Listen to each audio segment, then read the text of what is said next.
Jóvenes, señoritas, ¿qué tal? ¿Cómo están? Muy buenas tardes. Bienvenidos a la clase del curso de literatura, clase correspondiente a la semana 16. El día de hoy se me ha brindado la oportunidad de reemplazar al docente encargado de dictar esta clase. Bueno, a manera de presentación, el día de hoy vamos a hablar acerca de el indigenismo. En torno al indigenismo, vamos a tener en consideración la propuesta de dos importantes escritores. Ciro Alegría Bazán, en primera instancia, es el escritor del cual vamos a hablar, y posteriormente hablaremos acerca de la propuesta de José María Arguedas. Vamos a tener en cuenta entonces esto en el desarrollo de la presente clase. Antes de iniciar la exposición de la misma, quisiera aquí realizar una suerte de captura de pantalla, que es requisito en cada clase. Bien, entonces, realizada la captura de pantalla, voy a ampliar el contenido de esta clase. Miren, el día de hoy vamos a hablar acerca de lo que significa el indigenismo. Estableceremos qué entenderemos por indigenismo. Hablaremos acerca del contexto histórico en el cual se desarrolla esta propuesta. Vamos a hablar de los antecedentes del indigenismo y hablaremos de las zonas de desarrollo e influencia de esta propuesta. Luego de ello, ya centraremos nuestra atención en Ciro Alegría, uno de los exponentes de nuestro indigenismo, y sobre todo vamos a analizar su novela más representativa, El mundo es ancho y ajeno. Vamos a tener en cuenta el argumento de la novela, la temática propuesta y la trascendencia de esta obra. Luego hablaremos acerca de José María Arguedas, algunos datos biográficos, la producción literaria del escritor, y nuestra atención después se centrará en el análisis de Los ríos profundos. Una novela, entonces, que adquiere ciertos matices autobiográficos del escritor, porque está inspirada en la estadía de José María Arguedas en el colegio Miguel Grau de Abancay, cuando él era, pues, un niño casi adolescente. Bueno, entonces, eso es lo que hablaremos en la presente clase. Así que, de inmediato, iniciemos la exposición de la misma. Indigenismo, contexto histórico.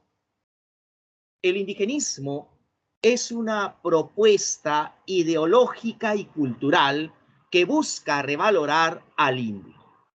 El indio, como ustedes bien lo saben, durante mucho tiempo ha experimentado la marginación, ha experimentado la explotación, el maltrato, la humillación. El indigenismo entonces centra su atención en el indio, en sus intereses, en sus derechos abolidos. Es una propuesta entonces muy importante. ¿Y en qué contexto aparece el indigenismo en el Perú? El contexto nos remite a apreciar el desarrollo del segundo gobierno de Augusto Bernardino Leguía. Este segundo gobierno se desarrolló, como ustedes creo bien lo saben, entre 1919 y 1930. Históricamente es conocido como el oncenio. El oncenio de Leguía fue sinónimo de dependencia del país de los capitales extranjeros, fundamentalmente de los capitales norteamericanos. Vamos a apreciar cómo durante este segundo gobierno de Leguía también se puso en marcha una política populista que tuvo por finalidad captar la atención de las clases medias. Entonces, durante el gobierno de Leguía se manifiesta esta propuesta. Pero el contexto también nos conlleva a apreciar la gran efervescencia popular de la época, y esto se ha de plasmar en la formación de importantes partidos políticos.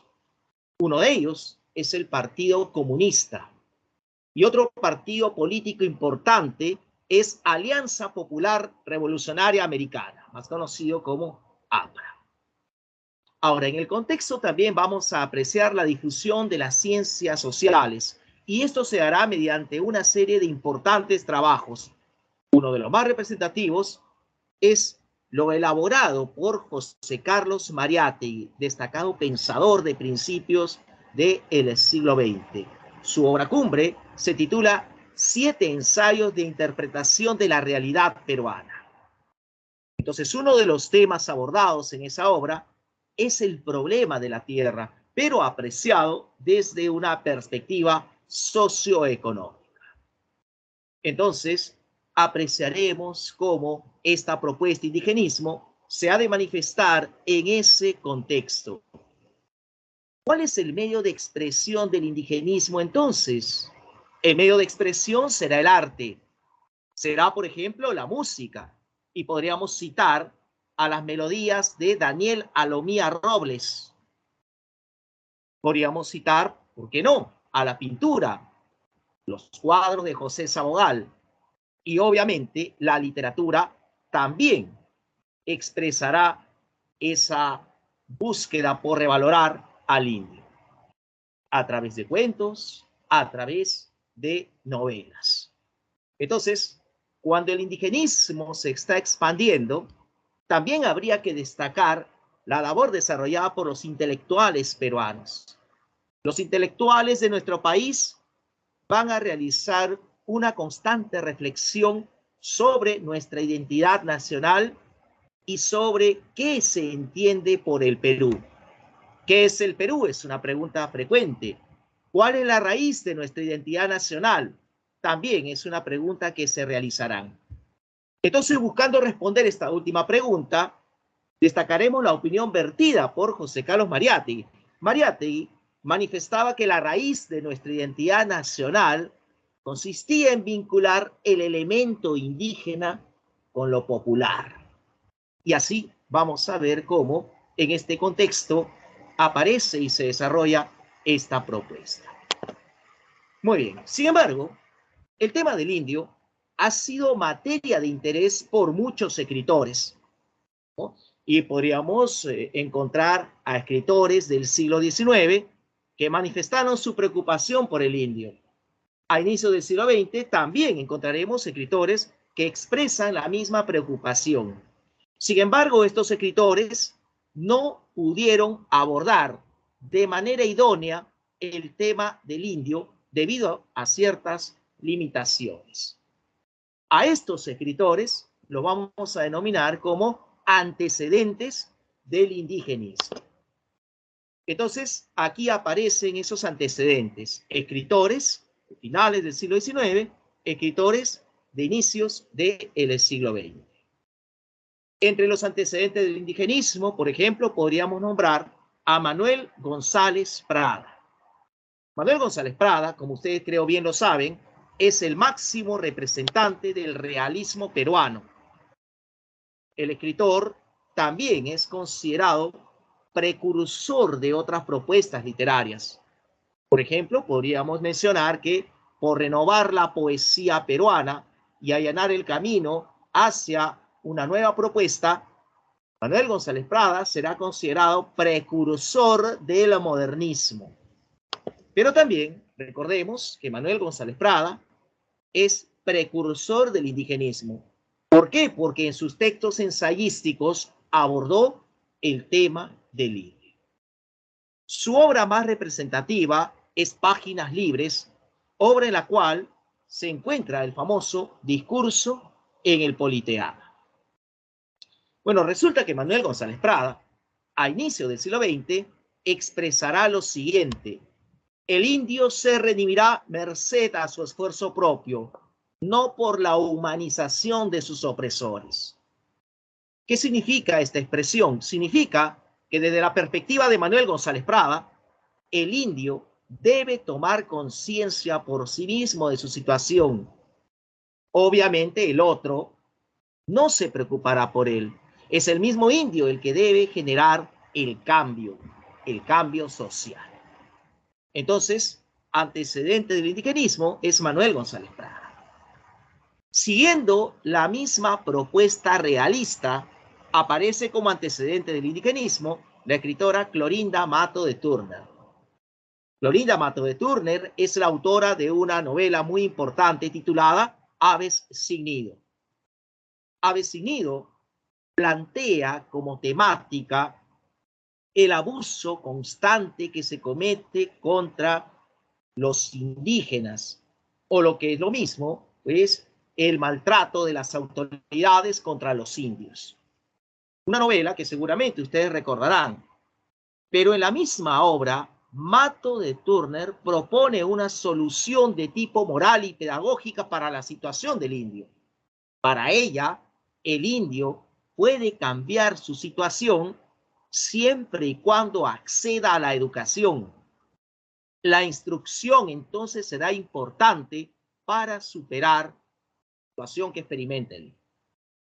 Entonces, Mato de Turner aparece también como antecedente del indigenismo.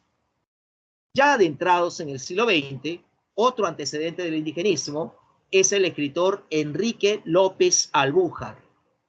López Albújar es el autor de una serie de relatos que aparecieron bajo el título de Cuentos Andinos. Relatos en donde el protagonista definitivamente es el indio.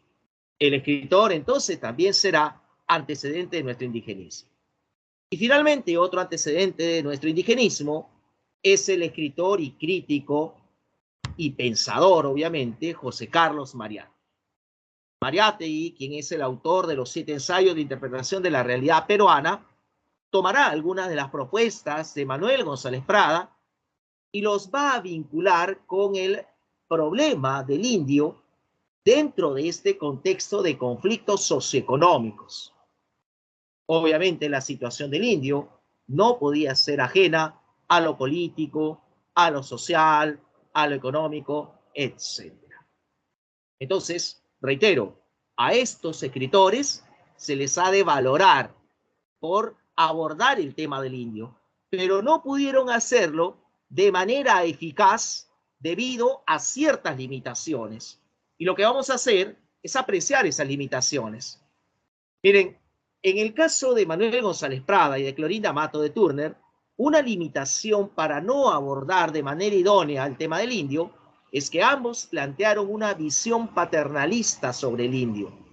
Es decir, para ellos, el indio necesitaba del otro para poder cambiar su estatus. Esa fue una limitación evidente en ellos.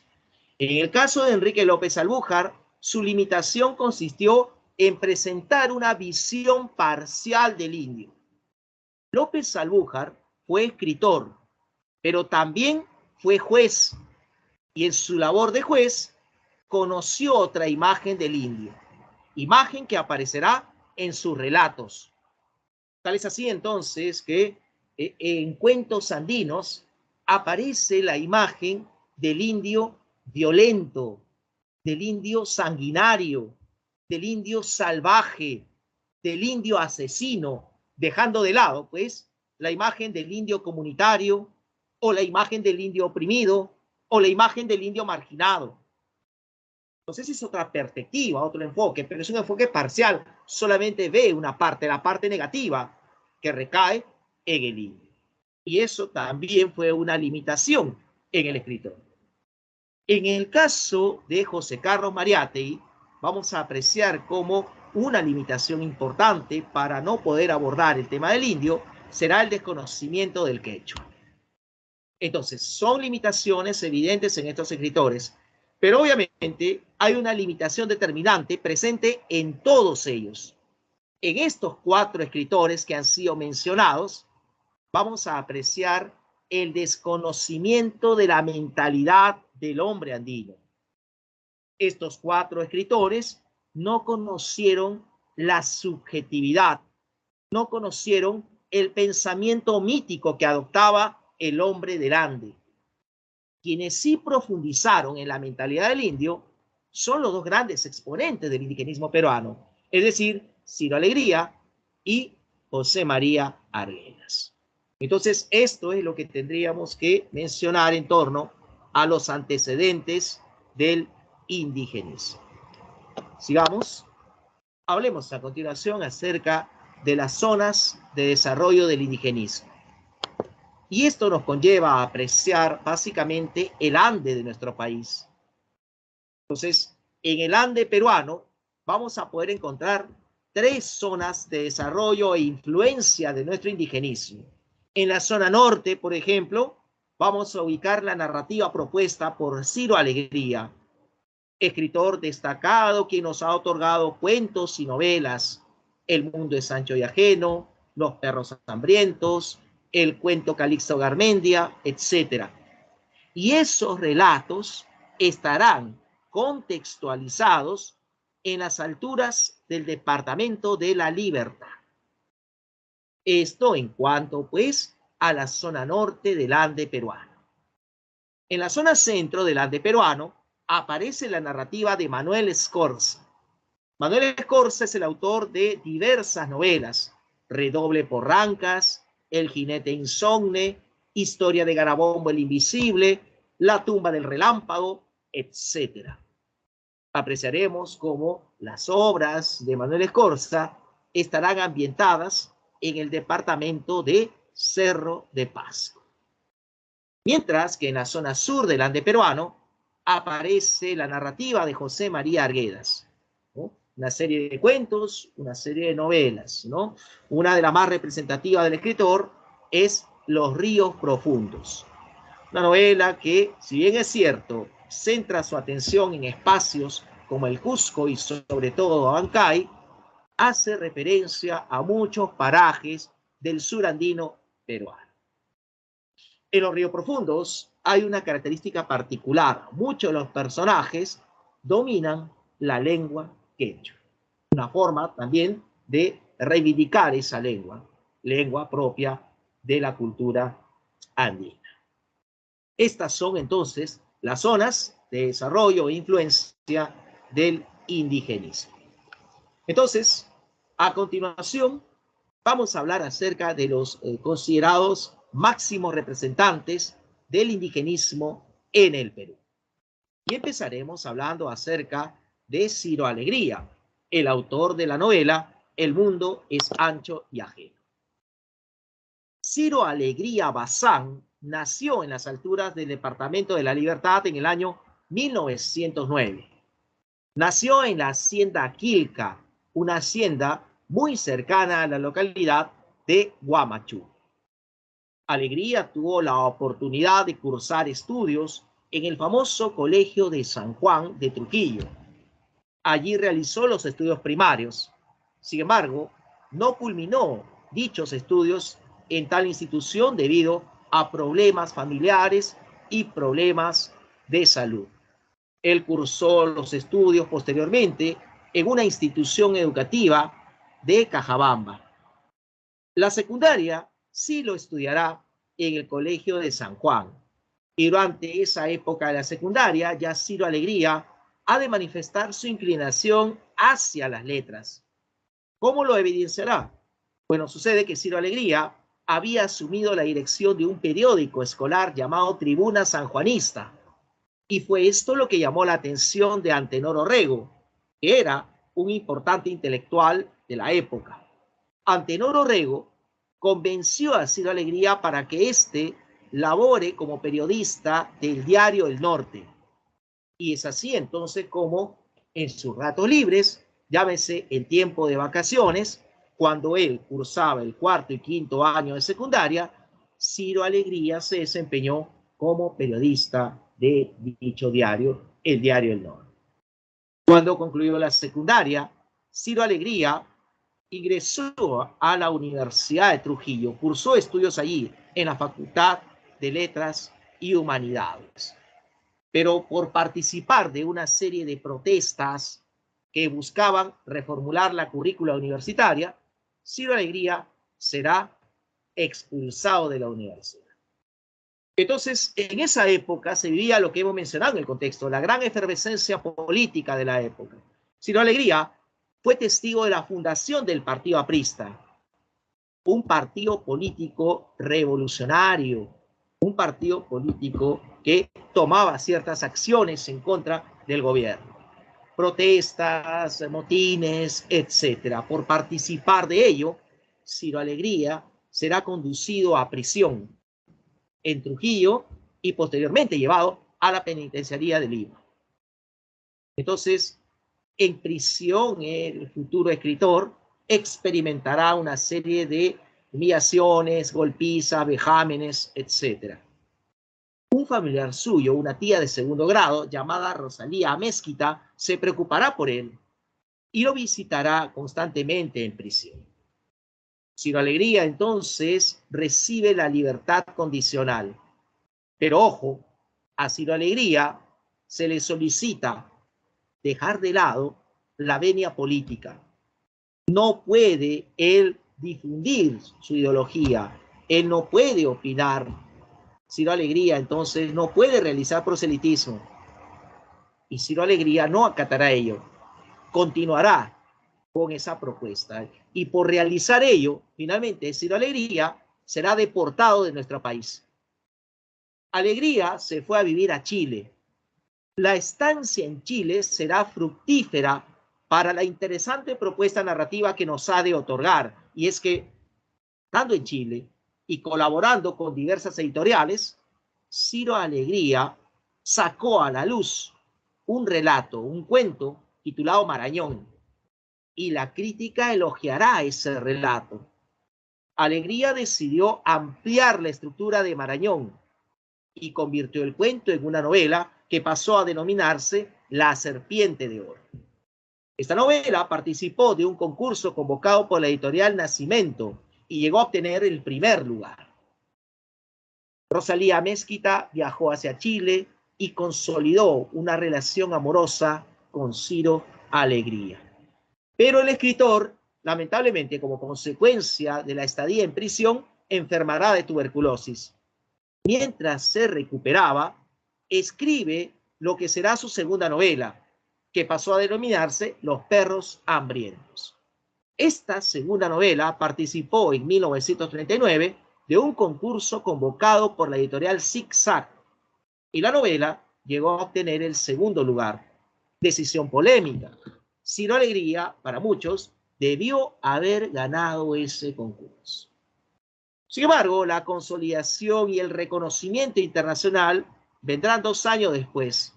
En 1941, la editorial neoyorquina Farrell & Reinhardt convoca al concurso latinoamericano de novela y Ciro Alegría participará con un nuevo título, El mundo es ancho y ajeno. Esa novela será la ganadora.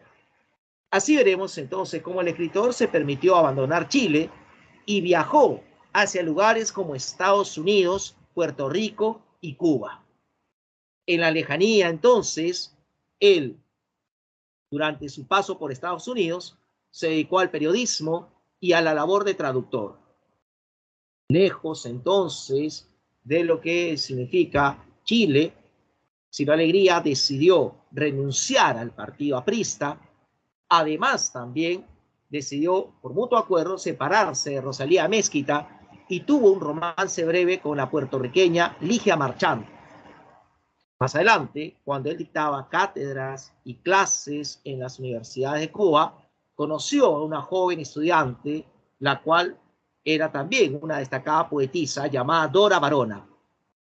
Ciro Alegría se casará con ella y, acompañado de Dora Varona, tras mucho tiempo de ausencia, emprende el retorno a nuestro país. El escritor se involucra con el ámbito periodístico y también se suma a las filas del partido político Acción Popular. Obviamente que su carrera literaria continuará. Como una forma de reconocimiento a su ardua labor, será nombrado presidente de la ANEA, Asociación Nacional de Escritores y Artistas, y además incorporado a la Academia Peruana de la Lengua. Su vida exitosa concluye en 1965. ¿Qué nos ha otorgado Ciro Alegría en lo que respecta a producción literaria? Destacan sus 3 novelas cumbres, ¿no? Serpiente de Oro, Los perros hambrientos y El mundo es ancho y ajeno. Se le suma también un libro de cuentos titulado Duelo de Caballeros. Pero, tras su muerte, y gracias a la gestión de la viuda, Dora Varona, fue esta última la que decidió publicar algunos textos de manera póstuma, textos elaborados en algún momento por Ciro Alegría, como el relato Panqui el Guerrero, o libros de cuentos, como por ejemplo Los 7 cuentos quirománticos y La ofrenda de piedra. Hay novelas inconclusas también como Lázaro y el dilema de Kraus, y un libro de memorias, Gabriela Mistral, Inti. Ello entonces complementa la producción literaria que en vida nos ofreció Ciro Alegría. Definitivamente, la obra más representativa, más importante del escritor, aparece con el título del mundo de Sancho y Ajeno. Para comprender entonces la historia que nos ha otorgado Ciro Alegría, habría que precisar detalles en torno al contexto. Y el contexto social nos remite a entender qué es lo que aconteció en el Perú en la primera mitad del siglo XX.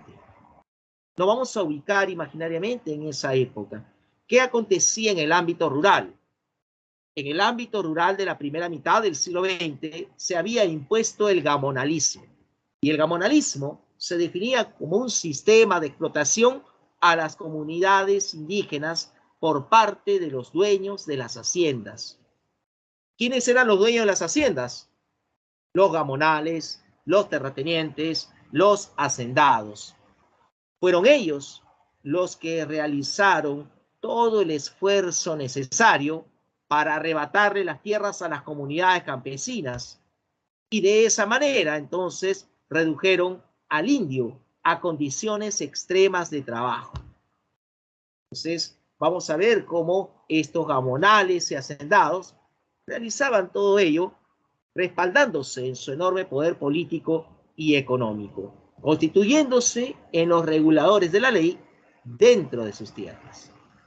Entonces vamos a ver cómo el mundo de Sancho y Ajeno realiza una denuncia de altas connotaciones políticas, condenando al sistema social, el cual se encarga de destruir, de acabar, de liquidar instituciones importantes de nuestro país, como es el caso de la comunidad campesina. En ese marco contextual es que Ciro Alegría desarrolla la historia presente en el mundo es ancho y ágil. Veamos entonces detalles en torno al argumento de la novela. El escenario principal es la comunidad campesina de Rumi. Los habitantes de esta comunidad campesina viven en un ambiente de paz, de armonía, de respeto, de solidaridad. Y entonces se dedican a actividades agrícolas y ganaderas para subsistir. Aparece dentro de estos comuneros su alcalde, el anciano Rosendo Maqui, considerado símbolo de sabiduría y de prudencia. Sin embargo, ese ambiente de paz, de armonía y de respeto se ve amenazado ante la presencia del personaje antagonista. Me refiero al gamonal Álvaro Amenábar y Roldán, dueño de la hacienda de Humay, un hombre muy poderoso, un hombre que emplea ese poder para lograr el objetivo que se traza. O sea, si él desea algo, utiliza ese poder y lo consigue. Y es así entonces como Álvaro Amenábar y Roldán tienen el deseo de apoderarse de las tierras de la comunidad campesina de Rumi. Y por ello entablará un juicio a dicha comunidad aduciendo que ésta está en territorios que a él le pertenecen. Va a fraguar documentos, va a alterar mapas, va a comprar testigos, etc. Y ante esa amenaza legal, los comuneros de Rumi deciden contratar los servicios del tinterillo Bismarck Ruiz. Bismarck Ruiz al principio defiende los intereses de la comunidad campesina, pero sucede que finalmente será sobornado por Amenábar y ya su defensa no se hace en forma idónea, de tal manera entonces que el juicio termina favoreciendo a Álvaro Amenábar y Roldán. Los comuneros han perdido sus tierras. Entonces, ellos realizan un éxodo con amargura y tristeza. Tienen que irse de esas tierras. ¿Y a dónde se irán? Los comuneros entonces deciden ir a las alturas, a un lugar llamado Yanañahui. En ese lugar Ellos buscan que la comunidad campesina sobreviva, pero son condiciones totalmente difíciles. Yanañahui presenta un territorio empinado, hace mucho frío, no es propia la tierra para la siembra de determinados productos. Los comuneros van a adaptarse a esas nuevas condiciones. Algunos, porque hay otros que se irán lejos de Yanañahui y terminan siendo explotados en haciendas lejanas o explotados en la selva durante la extracción del caucho. Otros deciden unirse a la banda de un asaltante de caminos que en la región era conocido como el Fiero Vázquez. El Fiero Vázquez era un hombre al margen de la ley, pero a pesar de ser un bandolero, el Fiero Vázquez se solidarizará con los comuneros de Rumi.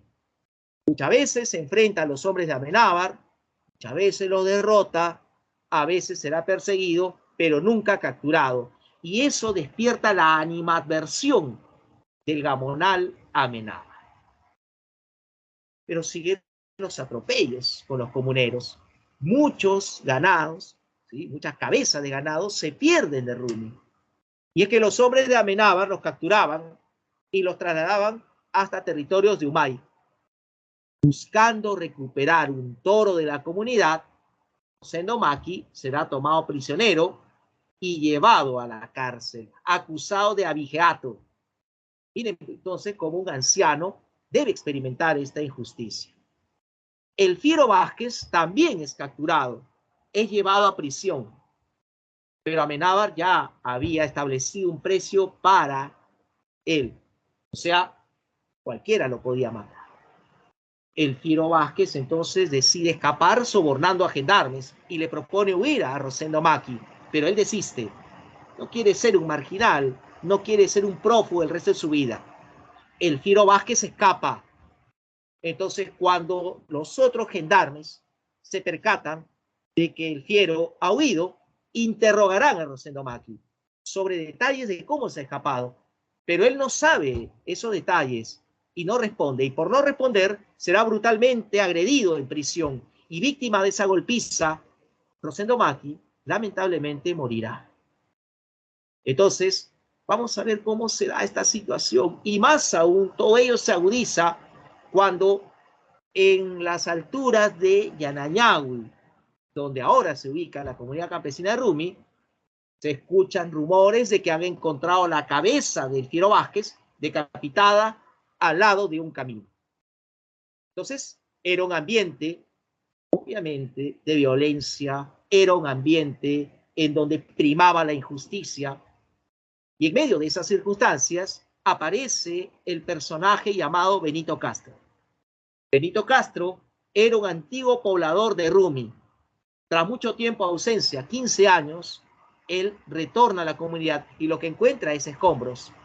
Descubre que la comunidad ahora está en las alturas de Yanañahui y se traslada a ese lugar. Se entera de lo que ha pasado y se involucra con la comunidad. Pero como Benito Castro tiene nuevos conocimientos, ¿no? Ha conocido la realidad de otras haciendas, entonces quiere aplicar ese nuevo conocimiento más moderno que pretende dejar de lado el pensamiento mítico tradicional que caracterizaba a los comuneros de Rumi. Sucede que las tierras en las alturas de Yanañahui, las tierras de Rumi, son improductivas. ¿Cómo hacer que las tierras produzcan? Se necesita agua. Benito Castro tiene la idea de desaguar la laguna de Yanañahui y así hacer fértiles las tierras. Pero los comuneros no querían hacer eso. Consideraban que las aguas de la laguna eran sagradas. Pero ante la necesidad, lo harán. Utilizan esas aguas y hay productividad. Rumi parece que resurge y Benito Castro entonces será electo como el nuevo alcalde de la comunidad campesina. Pero nuevamente aparece Álvaro Amenábar. Álvaro Amenábar quiere entablar un nuevo juicio a la comunidad campesina. Si en realidad lo que él quiere no solamente son las tierras, sino también lo que desea es la presencia de los habitantes para explotarlos, para hacerlos trabajar para él. Ante esa nueva amenaza, Benito Castro hace un llamado a la población a defender sus tierras, empleando incluso armas. Y como Álvaro Amenábar tenía rivales, uno de esos rivales, un terrateniente llamado Florencio Córdoba, le entrega armas a los comuneros de Rumi. Los comuneros ahora están armados, pueden defenderse. Y cuando los hombres de Amenábar pretendían apoderarse de esas tierras, serán repelidos por disparos de la comunidad campesina. La comunidad por fin, tras mucho tiempo, triunfa. Pero lamentablemente es un triunfo efímero. Álvaro Amenábar, con nuevos caporales y con ayuda ahora de la Guardia Civil, irán en pos de esas tierras. Todos ellos van en camiones provistos de ametralladoras y bajo el fuego de ametralladoras irán matando a cada uno de los comuneros. Hacia el final, entonces, vamos a ver cómo aparece Benito Castro, muy mal herido, y le dice a su mujer Marguicha que se vaya del lugar, llevando a su pequeña criatura. Finalmente, Benito Castro muere, y su muerte implica también la destrucción de la comunidad campesina de Rumi. Así finaliza esta novela. Bien, entonces veamos a continuación cuáles son los temas abordados en el mundo de Sancho Viajero. El tema principal es la lucha por la tierra. ¿Y cómo se plantea esta lucha por la tierra? La novela entonces nos presenta esos conflictos que se suscitan entre comuneros y el gamonal Álvaro Amenábar. La lucha por la tierra se manifiesta de dos maneras. Rosendo Maki lo realizará a través de un proceso judicial, mientras que Benito Castro lo hará mediante una rebelión. ¿Y cuál es la consecuencia de esas acciones? Bueno, en primera instancia apreciaremos el despojo de las tierras y en segunda instancia la aniquilación de los comuneros y por ende de la comunidad campesina. Entonces, considerando esta temática, debemos enfatizar que en la novela subyace una denuncia de altas connotaciones políticas y en esa denuncia se condena a ese sistema socioeconómico que destruye la propiedad agraria comunal, o sea, la comunidad campesina. Entre otros temas, podríamos hablar de la comunidad como espacio de fraternidad. La comunidad es representada como un lugar en el cual existe solidaridad, bienestar, justicia, trabajo común. Y esta imagen es totalmente opuesta a la imagen que proyecta el feudalismo tradicional propio de la hacienda y encarnado en Álvaro Amenábar. Entonces, vamos a ver la gran valoración que le otorga Ciro Alegría a la comunidad campesina. Para él, la comunidad es la única realidad que hace digna la vida del indio. Fuera de la comunidad, el indio es tratado injustamente. Otro tema importante, la justicia al servicio de los gamonales. Entonces, ese proceso judicial que enfrenta a comuneros y al dueño de la hacienda de Humay se resuelve en favor de este último gracias a su poder, gracias a sus influencias. Entonces, la administración judicial, cual debe hacer cumplir la ley, finalmente avala y consuma ese arbitrario despojo que padecen los comuneros de Rumi. O sea, no hay justicia para los más desvalidos, no hay justicia para los pobres, sí para los poderosos.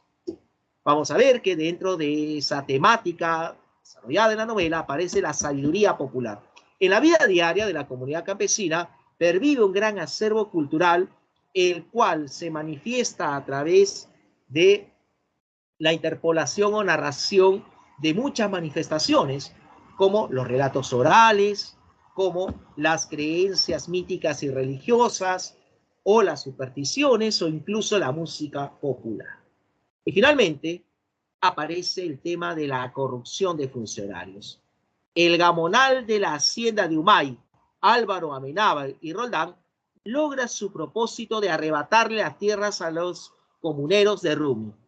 Esto lo hace gracias a su poder, pero gracias también a autoridades venales, o sea, autoridades que se venden al gamonal. Y entre estas, podríamos mencionar, pues, al juez, podríamos hablar del gobernador, podríamos hablar de los gendarmes, etcétera, etcétera. Y otros que no son autoridades, también se venden. Los testigos, por ejemplo, entre otros. Muy bien, entonces, para finalizar, vamos a tener en cuenta cómo en el mundo de Sancho de Ajeno, Sin Alegría valora a la comunidad campesina como un espacio de solidaridad y condena a ese sistema social que destruye, que liquida a las comunidades campesinas.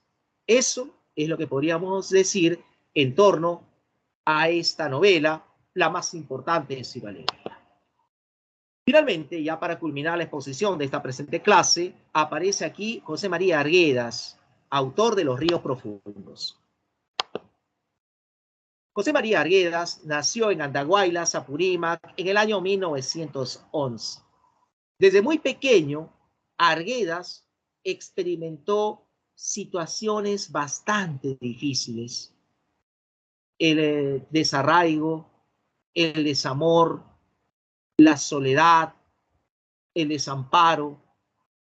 Entonces, son situaciones que marcarán la vida de Arguedas.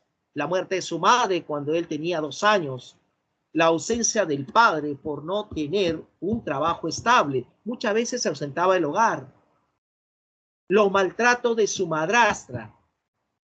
Entonces, son situaciones difíciles. La marginación que experimentó cuando él estudió, ya sea en Lima, ya sea en Ica, o sea, en la costa.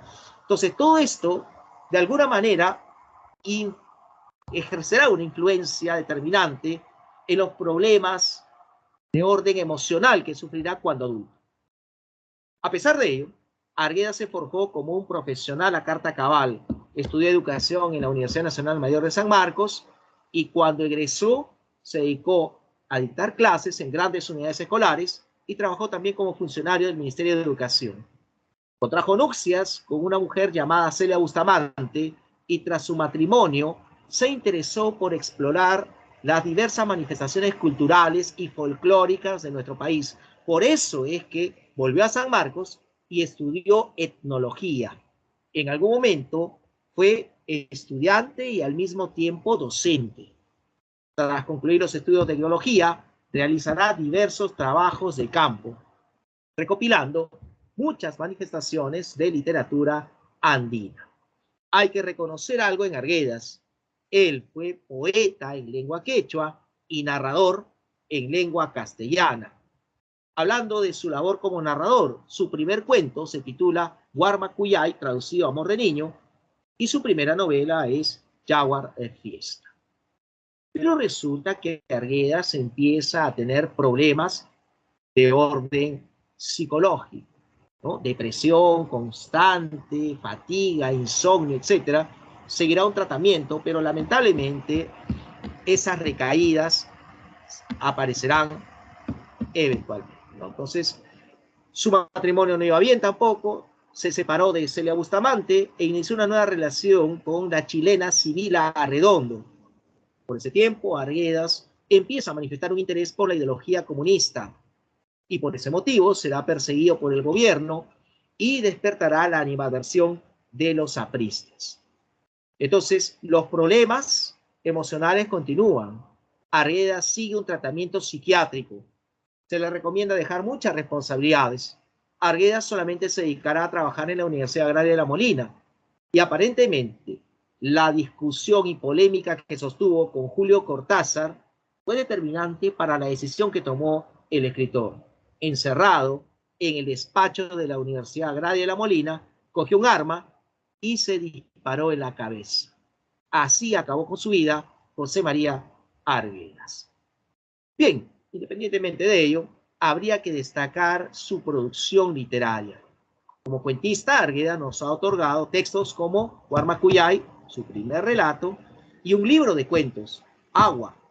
Agua tiene relatos como Agua, Los Escoleros y el ya mencionado Guarmacuyay. Y hay otros relatos como La Agonía de Razuñiti y El Sueño del Pongo. Póstumamente apareció un libro que recopilaba muchos relatos, Amor, Mundo y todos los cuentos.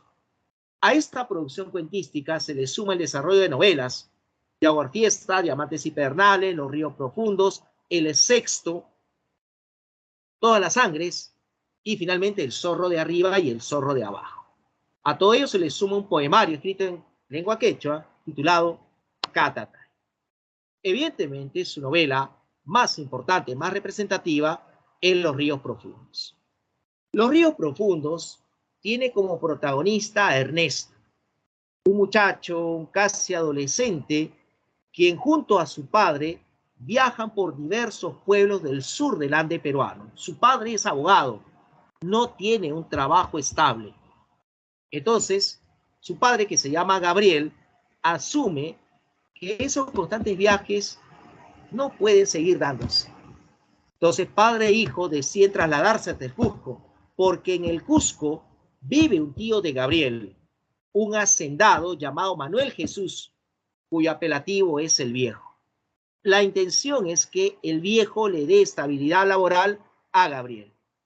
Cuando padre e hijo llegan al Cusco, son maltratados por el Viejo. Y es más, no atiende los requerimientos de Gabriel. Tras asistir a la misa ofrecida en la Catedral de Cusco, Gabriel y Ernesto abandonan dicha ciudad y se trasladarán a Abancay, porque en Abancay un amigo de Gabriel tiene una posibilidad laboral. Cuando Gabriel y Ernesto llegan a Abancay, lamentablemente encuentran una situación diferente. El amigo estaba enfermo y no hay tal posibilidad de trabajo. Gabriel asume que su hijo no puede seguir acompañándolo en esos diversos viajes y lo matricula en un colegio religioso cuyo director es el padre Augusto Linares. Por ahí surge una posibilidad laboral y Gabriel se traslada hasta la localidad de Chalhuanca. Se despide de Ernesto y Ernesto ahora debe aprender a convivir en este ambiente hostil del colegio. Y digo hostil porque las golpizas, las rencillas, las diferencias son constantes. Ernesto tiene que aprender a convivir con alumnos internos como Lleras, Añuco, posteriormente aparece Peluca, Romero, Chauca, Antero, Palacios, Rondinel, Valle, entre otros. Hay muchas diferencias, las peleas son constantes, son instigadas en otras ocasiones, etc. Pero al interior del colegio, aparte de ese universo hostil, Ernesto conoce personajes singulares, como es el caso de la Opa Marcelina, una muchacha que no estaba en sus cinco sentidos, muchacha loca, si podríamos decir, que ayudaba en los quehaceres de la cocina, pero era apreciada por los alumnos internos, los mayores, como una especie de símbolo sexual, a escondidas de los religiosos en las noches. Muchos de ellos tenían intimidad con la Opa Marcelina. Ernesto solía salir del colegio en los fines de semana y decide conocer los alrededores de Abancay y conoce la hacienda Patibamba. En la hacienda Patibamba están presentes los colonos, indios que han sido llevados de otros lugares del país y que trabajan en esa hacienda, pero viven en condiciones infrahumanas. Ernesto quiere hablar con ellos en quechua, pero estos se muestran recelosos con él. También Ernesto llega a conocer el barrio más alegre de Abancay, el barrio de Guanupata. En el barrio de Guanupata se encuentran las chicherías, lugares donde se consume la chicha fermentada, donde se venden platos típicos y donde los indios se reúnen para difundir la música popular andina expresada a través de arpas y violines. Ernesto visita las chicherías para disfrutar de esa música. Y otro lugar también interesante son los diversos parajes naturales, sobre todo como Ernesto llega muy cerca a las aguas del río Pachachaca, río al cual considera un dios. Muchas veces visita el puente que cruza ese río y cuando lo aprecia, cuando piensa en él renueva sus energías para afrontar esa soledad. Y de pronto un día, ese ambiente hostil se transforma radicalmente cuando Antero lleva al colegio un zumbayo. El zumbayo era un trompo que tenía caracteres mágicos y los alumnos internos estarán felices, estarán contentos, jugarán con él. Pero sucede que fuera del colegio acontece un hecho social. Las autoridades habían negado la venta de sal a las mujeres que trabajaban en las chicherías. Sin sal es imposible cocinar. Y las chicheras se rebelan. Al mando estará doña Felipa. Todas estas mujeres llegan a la ciudad de Bancay y descubren que la sal estaba en la bodega de la ciudad. Saquean las bodegas, reparten la sal entre los colonos de Patibamba y entre las mujeres. Para instituir el orden, llega un contingente del ejército en pos de capturar a doña Felipa, pero no logran hacerlo. Ernesto está de acuerdo con esa protesta, ha participado de la revuelta, considera a doña Felipa una especie de símbolo maternal, y el padre Linares, cuando se entera que Ernesto ha estado allí, lo castiga azotando. Luego de ello, en la hacienda más pobre de Abancay, la hacienda Ninabamba, se desata la peste de tifus, causando gran mortandad entre los colonos. Los sobrevivientes buscan llegar a Abancay para convencer al padre Linares de que a través de misas y rezos se logre combatir esa peste. Los colonos pensaban de que la peste era una entidad viviente. El padre Linares determina la cuarentena en el colegio, o sea, nadie salía y nadie entraba, pero ya la OPA Marcelina está contagiada y muere, y el portero Abraham está también con síntomas y se va a su pueblo para morir allí. El padre Linares determina que los alumnos internos se vayan a sus respectivos lugares, y así el último en irse será Ernesto. Ernesto se va en busca del reencuentro con su padre, esperanzado en que los colonos derrotarán a la peste. Así entonces finaliza Los ríos profundos. ¿Cuál es el tema principal de esta novela? Aquí aparece la identificación con el mundo andino. O sea, vamos a ver cómo Ernesto, el protagonista, se identifica con muchas manifestaciones culturales andinas, con los muros pertenecientes a fortalezas incaicas cuando él visita el Cusco, o de pronto cuando se despliega aquel narrador que destaca y explica esos términos en quechua, o cuando el propio protagonista se compenetra con la población en Guanupata, con las vendedoras del mercado, con los cargadores, con los peones, o cuando él mismo en las chicherías disfruta de esa música popular andina y de los cantos en quechua. Es evidente también la admiración de Ernesto por la fortaleza de aquellos personajes indígenas, de tal manera que siente compasión por los pongos que son constantemente maltratados, o también manifiesta su admiración hacia las chicheras, ¿no? Entonces, eso es lo que vamos a poder apreciar dentro de lo que significa el tema principal. En cuanto a los temas secundarios, aparece la violencia racial y social, ¿no? Entonces, vamos a ver cómo es evidente relacionar esas diferencias de clases y de estratos sociales con procesos de discriminación, ¿no? Hay personajes que obviamente por ese maltrato viven de manera sumisa, otros que se enaltecen por su poder, ¿no? El padre Linares se encarga de exaltar la figura de los hacendados, etc. El desarrollo cultural es un tema que atañe a Gabriel y a Ernesto, personajes que están alejados de su pueblo, de su terruño, de sus raíces. Hay una desconexión casi involuntaria en ellos. A padre e hijo les gusta la vida en comunidad, hablar en quechua con los indios, pero vamos a ver cómo ellos no tienen un lugar delimitado dentro de ese mundo. El sistema opresivo de educación en el colegio se impone un autoritarismo por parte de los padres y el vínculo del hombre andino con la naturaleza. Muchas manifestaciones de la naturaleza se relacionan con el comportamiento y temple del hombre del Ande, y hay una vinculación con su forma de pensar, con su cosmovisión. Esto en cuanto a temas secundarios. La novela es importante porque plantea una visión andina del mundo, en donde se destaca la actitud animista del hombre del Ande. Es decir, el hombre del Ande tiende a otorgarle vida a lo inanimado. Aparece también la situación bicultural de muchos peruanos, y hay que mencionar que la obra ha sido escrita con un lenguaje altamente lírico y se le considera una de las mejores del siglo XX. Bien, estimados alumnos, comparto con ustedes las claves de las preguntas propuestas para esta presente semana. Mi agradecimiento por haber impartido la clase el día de hoy, y conmigo será hasta siempre, hasta nunca, o tal vez hasta una nueva oportunidad. Cuídense bastante. Muchísimas gracias. Nos estamos viendo. Chao.